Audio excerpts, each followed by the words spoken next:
Welcome back to the NFL Scouting Combine in Indianapolis. I'm Dave Bacon. More Sports and Les-Levine continues. We're pleased to be joined by Minnesota Vikings reporter Ben Leber. Was a linebacker in the NFL. And Ben, Kevin Stefanski, what do Browns fans need to know about this guy?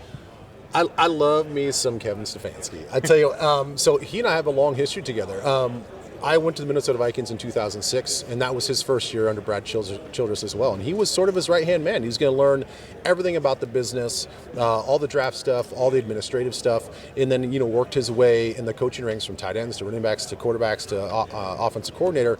And so I've been with him for a long time. And I've gotten to know his wife, Michelle, his kids, and my kids go to the same school and all that stuff. So I'm very much connected and kind of know who this guy is. And to get to the question, he's a terrific man, first of all. I think in this business, and you guys have probably seen, there's a lot of fakeness. There's a lot of inauthentic people and a lot of fraudulent people. And he's a guy that is not that at all. The most sincere, the most genuine guy. Is he going to have a learning curve? For sure. I mean, every head coach will say, I thought I knew what a head coach was like until I actually sat in that chair. And he's going to have to deal with that.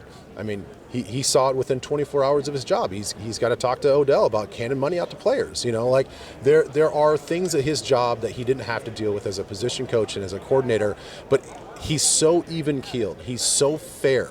I don't think that he's going to be one of those guys that's gonna cater to his star players. You're either with him or you're not. And I'm excited. I'm excited for you guys because he's a fantastic person.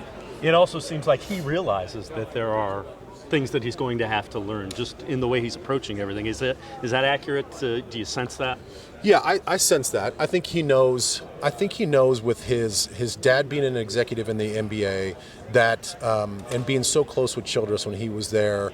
He knows that there's BS that comes across your desk. He knows that there's going to be stuff that you're going to have a to-do list of I'd love to get this stuff done today, and then X, Y, and Z happens, and you got to deal with that first. I think he knows that, but again, he still has to go through that mental and emotional gymnastics of handling those situations. I've talked a lot about him as a person, which you have to have. But the other part of it is, what's he like as a coach?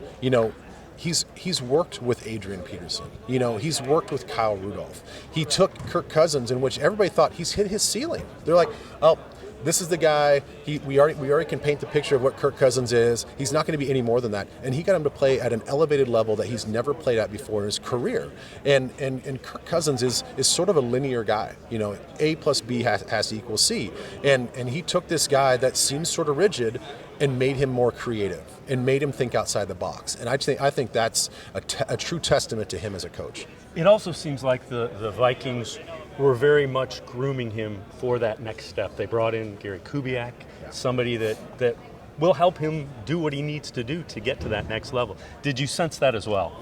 I did. He's one of those guys that, now keep in mind, he brought in both the Kubiaks.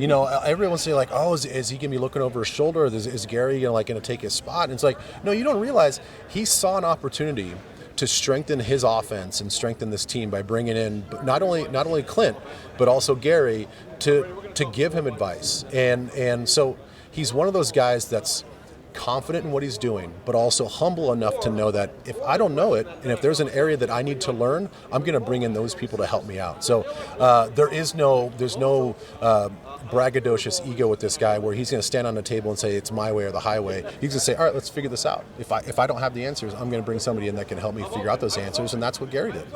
Fair to say he's a very, I don't want to say genius, but he's a forward-thinking offensive coach. Yes, adaptable, flexible, and I think that's what you have to be in all of football. I mean, and it's not just football; it's any professional sports. I mean, every game is gonna lie on its own. There's gonna be new challenges. There's gonna be new X's and O's for every position and for every situation. And if you're rigid in your thinking, you're not gonna last. You've got to try things out. And I'm not gonna say he's perfect. There were some games. His game plan against the Green Bay Packers this last year at the end of the season wasn't great. We all kind of left scratching our heads of like, why did you do that? You only had Kirk outside the pocket one time when that was your MO throughout the whole season. So, of course, there was some growing pains, but he thought he saw something by keeping him in the pocket, and it just didn't work. But So he's not perfect, but he knows that, all right, I made a mistake. I'm not going to make the mistake again. You also are a guy that played in the league, and you mentioned, is he the kind of guy that you would have wanted to play for? Ben Leber, the linebacker, would have wanted Kevin Stefanski as his head coach? Absolutely, because he's the same guy every day, and that's all anybody wants. Whether you're a jerk, at least be a jerk all the time. If you're a nice guy, be a nice guy all the time. Don't do this thing where you're going to go up and down and you're going to cuss at me one moment and then put your arm around me the next day. That sort of volatility is not going to work. He's always consistent, and I would play for any consistent coach, whether you're on either side of the spectrum. Ben Leber, appreciate the time so very much. Thank you very much. Yeah, thank you.